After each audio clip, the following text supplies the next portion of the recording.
Well, hey, welcome to Provins Garage. Today, we're finally getting back to Maricart.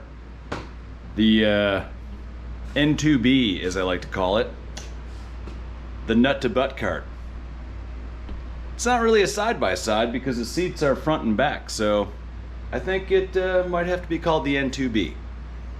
Anyway, I need to work on putting a new seat in the back because the lady's been riding around in it and she hasn't really been held in too well. So I'm gonna get a harness installed and fabricate a new seat that's a little more comfy. So check it out.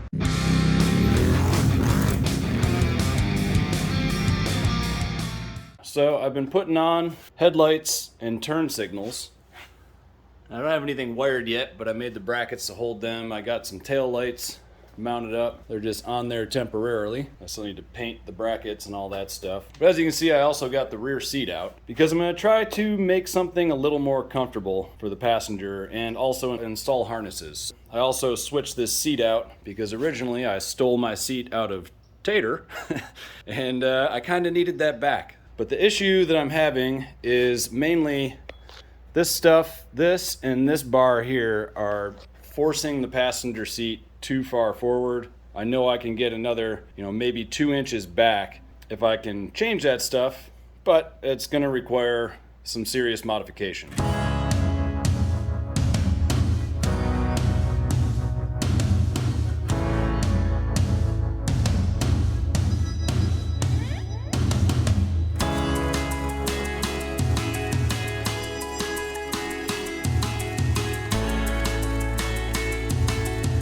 So if you watched a previous episode, a while back, I built a seat and ended up not using it. And so I ended up cutting that up and using the back of it for something else. But I decided I still had the bottom put together. I'm gonna go ahead and use that. So now I've made a backrest for it. And what I did is made it so that these sit in here and there's gonna be bolts down on the bottom and some more brackets up top that'll bolt to this thing so that when you unbolt it up here, this thing will pivot forward and I have access to my spark plug right there and throttle cables and everything else. So now I'm going to take some 16th inch steel plate and cover this. I'm gonna cover this and then I'm gonna put some foam on there and then make some custom seat covers. And hopefully they turn out pretty cool. So let's do it. I got all the pieces cut for the backrest and those are pretty straightforward, but the butt pan is a little bit more complicated. I made some pieces. The middle one should be pretty easy. The side, this one's gonna be a little bit weird. So what I'm gonna try to do is use my Harbor brake and put a bend in these and see if I can get them to fit up. I'm not entirely sure this is gonna work, but whatever. If it doesn't work, we'll just reuse the steel to make something else.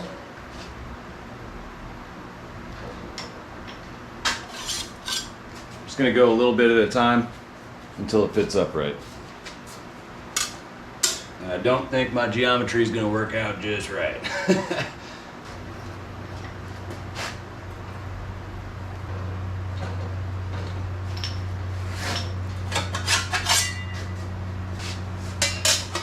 That's not bad. This one definitely not exactly what I was going for. All right, well, that fits way better. So, like I said, it was kind of weird geometry, and usually I'll make this out of cardboard first and fit it up, but sometimes I'm just an idiot, and I didn't do that.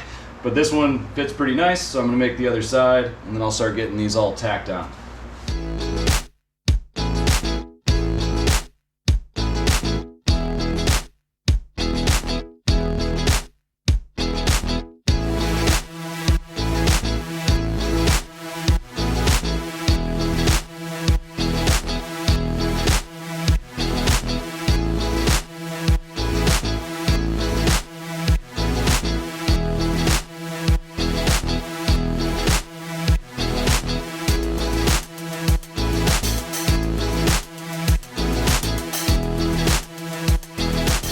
So we got all the panels tacked on and mostly welded on. I got to do a little bit more welding on the bottom side of this one. Just try to get rid of some of that vibration that you're going to hear from it. And now I need to mount a bar on the back here so that I can then make some little brackets that come off and bolt the seat back to this bar. So I've marked off where I need to mount this thing, but with it right on this line, the seat is actually resting against the airbox. And if I leave it like that, then the passenger is gonna feel a lot more vibration from the engine. So what I'm gonna do is move this thing about 1/8 of an inch forward, mount it there, and then that'll keep the seat back from resting on the airbox. And hopefully reduce engine vibration through the seat a little bit. Might be overthinking it, but might as well do it while I'm thinking about it, so what the hell.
Looks like we got a seat, and I think it's gonna work out pretty nice. So you might be thinking, you're done, good to go.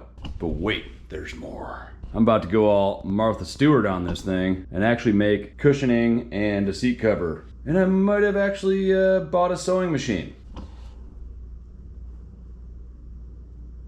I'm not afraid to admit it, I bought a sewing machine. I'm actually gonna stitch a seat cover.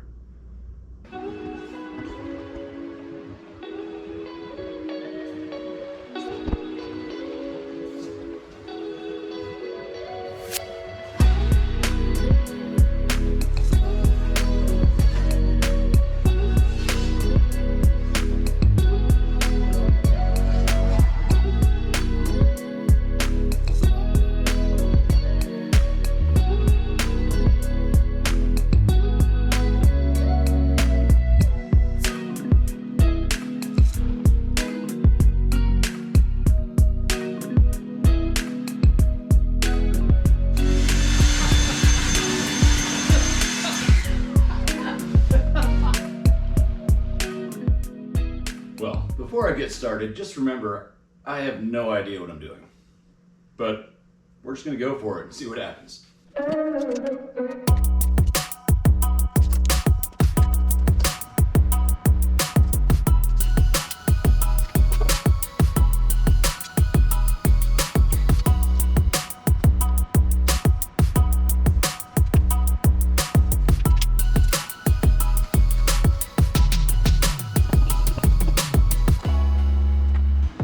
The way I'm doing this may or may not be correct, but it's the way I'm doing it.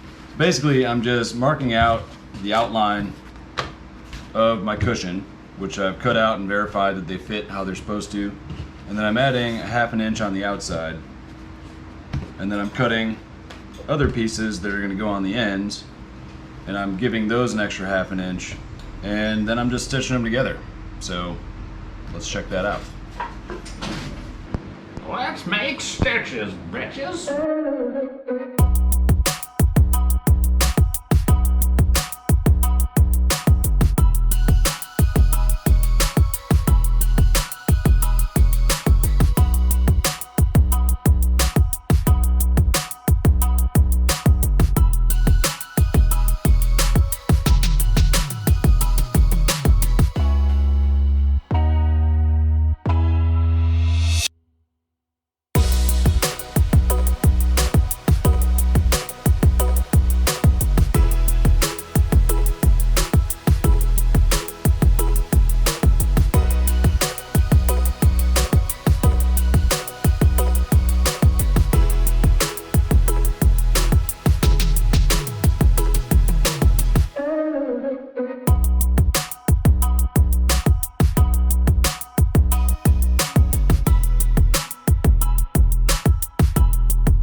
So you might be thinking, how are you gonna attach a seat cover to metal? Like, you can't just staple it in like all the other seats that I've seen in the past, where it's like plastic or wood like I did on my go-kart.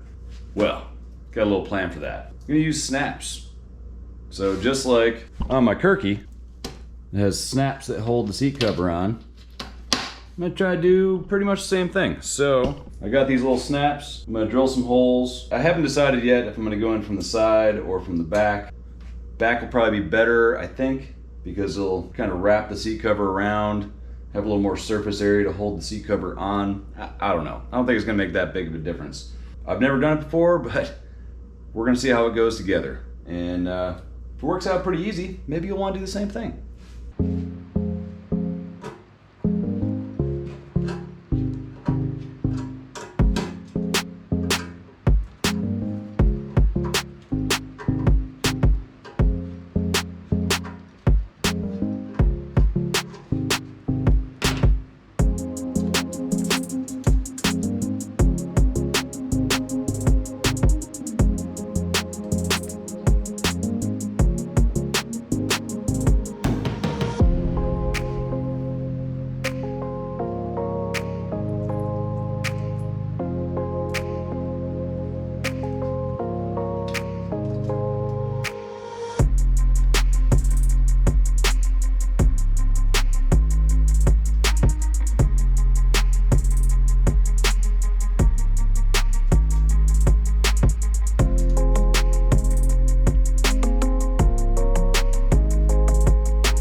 The seat is done, and it is really comfortable, which is awesome because it was a lot of work.